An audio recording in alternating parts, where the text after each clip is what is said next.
બહુ તકલીફ એટલે કમરમાં તો 10-12 વર્ષથી આમ તો વધારે થઈ ગયું પણ 12 વર્ષ તો પાકા ત્યારની એટલી કમર દુખતી હતી પણ વળી કમરમાં બહુ ધ્યાન ન દીધું કે મટી જશે મટી જશે મટી જશે કરી કરી દવાઈઓ લીધી પણ સારું ન થયું પછી એમ કરતા કરતા આ કમરનો આ ડાબો પગ આખો પકડી લીધો આખો પગ દુખે એટલો પગ દુખે થોડું થોડું થોડું થોડું દુખ્યું ત્યાં સુધી ધ્યાન જ ન દીધું પણ આ છેલ્લા 6 મહિનાથી શ્રાવણ મહિનાની વાતનો એક જ ધારો રાતે ઊંઘ ન આવે 12 વાગે 2 વાગે 3 વાગે ઘણી વખત તો 4 વાગ્યા સુધી રાતે બેઠી થઈને રોવું આટા મારું પપ્પા બોલ્યા કરે સુઈ જાને પણ ઊંઘ નહીં આવતી હું હુઈ જાઉં મને દુખાવો જ એટલો થતો બહુ દુખાવો થતો પણ શું કરું પછી આ મોબાઈલ રાતે મંત્રું હોતા હોતા એમાં આ વિડીયો આવે એ વિડીયો જોયા પછી મેં તમને ફોન કર્યો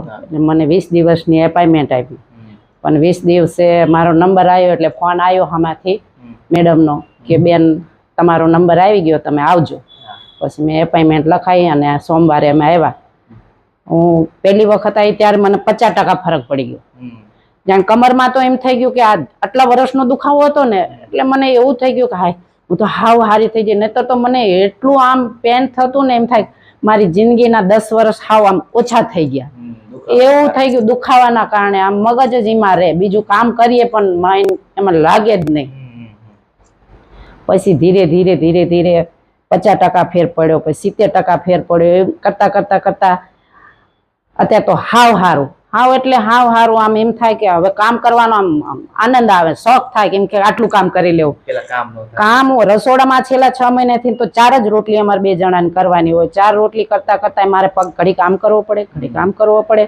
ઘડી કામ પગ વાળીને ઊભો રાખવું એક પગ ઉપર ઊભી રહું એટલી તકલીફ થતી હતી પણ ઘણું સારું થઈ ગયું ઘણું સારું થઈ ગયું ડોક્ટરને બતાવ્યું હતું એ ટાઈમે ડોક્ટરને તો બતાવ્યું ડોક્ટરને હમણાં મને પગની તકલીફ થઈ પછી તો અહીંયા કઠવાડા બતાવ્યું એ ડોક્ટર ઓર્થોપેડિક સારું છે એમને એમ કીધું કે તમારે નસ દબાય છે આ દવા ખાઓ એટલે તમને એમ કે નસ ખુલી જશે તો સારું થઈ જશે મેં દવા ખાધી 3 મહિના પણ ફેર ના પડ્યો પછી એનું ડોક્ટર એ દવાખાનું અહીં કૃષ્ણનગર છે પછી એમને એમ કીધું કે અહીંયા આવજો અહીંયા જ્યાં પછી રિપોર્ટો કરાયા તે કે તમારે આમ તો આરામની જરૂર છે કે આમ તો દુખાવો તમને થાય એ પ્રમાણે કે તમને અંદરથી વેદના થાય છે પણ આમાં એવું તમને બતાવતા નથી કે તમને સારું થઈ જશે ઓપરેશન કરવું પડશે તમે આરામ કરશો ને તો ઓપરેશન નહીં કરવું પડે નહીં તો તમારું ઓપરેશન આવશે મેં કીધું ઓપરેશન તો કરાવવું જ નથી કાલ જતા હોય તો આજે જઈએ પણ ઓપરેશન તો નહીં કરાવવું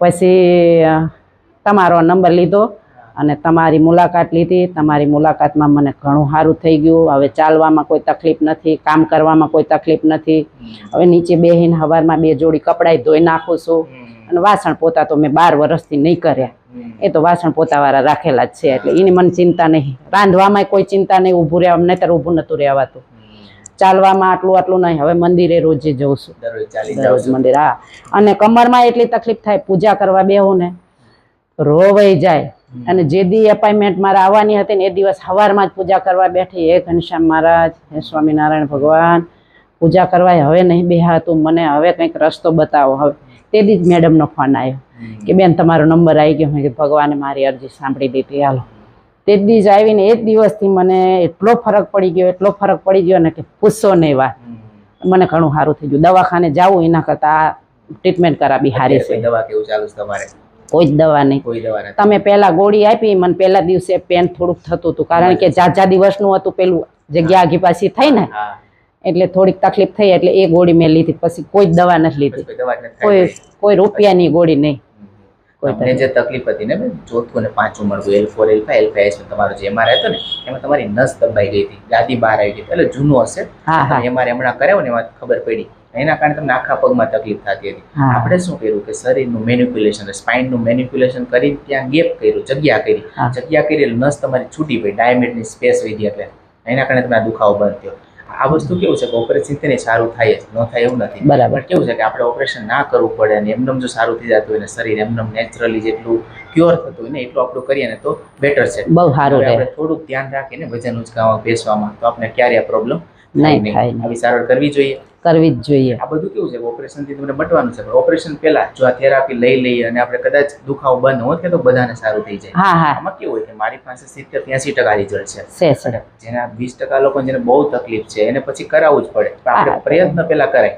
હા, પ્રયત્ન બરાબર કર્યા છે. વગર આપણે સીધું ડાયરેક્ટ ઓપરેશન નું એવું ડિસિઝન ન ના. લેવાય. ઓપરેશન તો હા છેલ્લો ઓપ્શન છે. એ પહેલા જો કસરતથી કે થેરાપીથી કે દવાથી કે આરામથી સારું થઈ જતું થતું હોય હોય તો તો પહેલા ઈ પ્રયત્ન કરી કરા. શકાય. પ્રયત્ન કરવામાં કઈ ખોટું નથી. ના થાય તો છેલ્લો ઓપ્શન તો છે જ ઓપરેશનનો.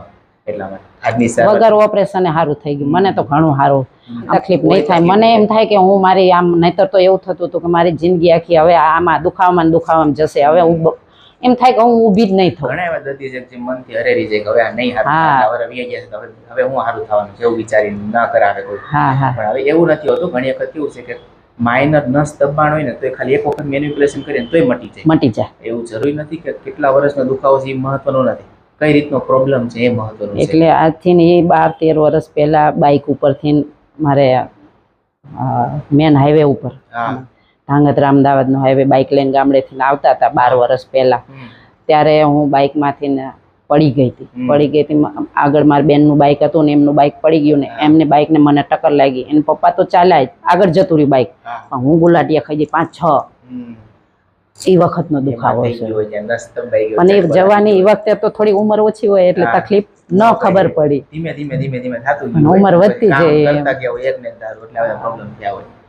એટલે ના, ઘણું સારું છે. અને આ ટ્રીટમેન્ટ હું તો કહું કરાવવી પડે. બીજી દવાઓ ખાવી ના કરતા વગર દવાએ થાય ને એ બેસ્ટ.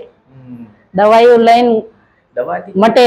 સાઈડ ઇફેક્ટ થઈ શકે. હા. આપણી સારવારમાં કેવું કોઈ સાઈડ ઇફેક્ટ નહીં, કોઈ આપણે અંદર કઈ નાખવું નથી પડતું, હા. કોઈ દવાઓ નથી ખાવી પડતી. એમનું વિધાઉટ દવાથી બહુ તમારે ઘરે એટલી મહેનત નથી કરવી પડે. હા. ખાલી આપણે જે કરીએ ને તમારે ખાલી ધ્યાન રાખવાનું છે. આ બે વસ્તુ થાય એટલે દુખાવો બંધ. ખાલી ધ્યાન રાખો. કામ તો આપણે રૂટીનમાં જે કરતા હોય તો બધું કરવાનું નોર્મલી તો જ આપણે છે. બધાને છૂટ આપે છે તમે કામ કરવાનું, પણ કેવું કે ખાલી વજન વાળું ને હા. નીચેની બસ બે વસ્તુનો આપણે કેર કરવાનું કે પાણીની ડોલ ભરેલી એક હા. ના ઉચકાય. બાકી તો બધું કામ હું કર્યું જ છે. મેં બધું કામ, તમે મને કીધું નીચે નહીં બેવાનું, નીચે હાવ નહોતી બેસતી. આટલું ઊંચું ટેબલ છે એના ઉપર બેહું, 2 જોડી કપડાં ધોઈ નાખું. મશીન છે પણ 2 જોડી હાટું હું મશીનમાં નાખું. હા. એટલે કપડાય ધોઈ નાખતી અને બધું કામે કરી લેતી અને રાંધી બધું લીધું, બધું કામ કર્યું. ખાલી એક પાણીની ડોલ નથી ઉચકી. હા, ભાઈ, વજન નથી બસ ઉચકાયું. બાકી બધું કામ કર્યું અને બધું સારું. મને 100% રિઝલ્ટ મળ્યું. બહુ સારું. અને આ થેરાપી લેવી જ પડે. હમ. દવાખાને જવું એના કરતાં આ બહુ સારું. વગર દવાએ મટી જાય. હવે નો વાંધો આવે, ધ્યાન રાખીએ ને થોડું. આજની સારવાર કરીએ. હા.